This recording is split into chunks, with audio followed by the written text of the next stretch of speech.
Mag-bake na naman tayo.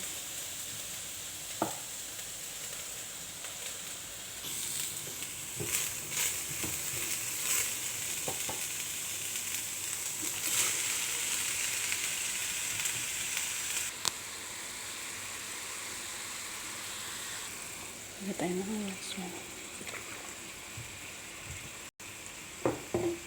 Sesame oil.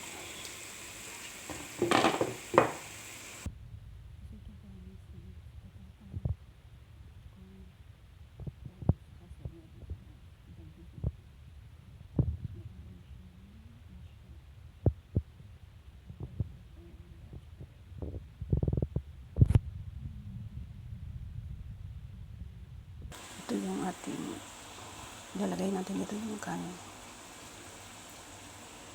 Lagyan mo siya ng cheese sa baba. Mamaya sa taas na naman. So yan guys, okay na siya. Lagyan natin ito. Yan, ito yung king of mushroom. So yan na siya guys. Hintayin muna natin siya mag-dry. So yan na guys, yung ito ilalagay natin dito sa taas niya.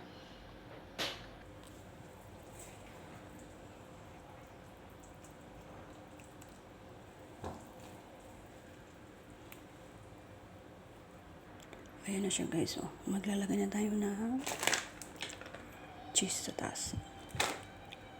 So yan na guys, meron na siya cheese. So ibibake na natin.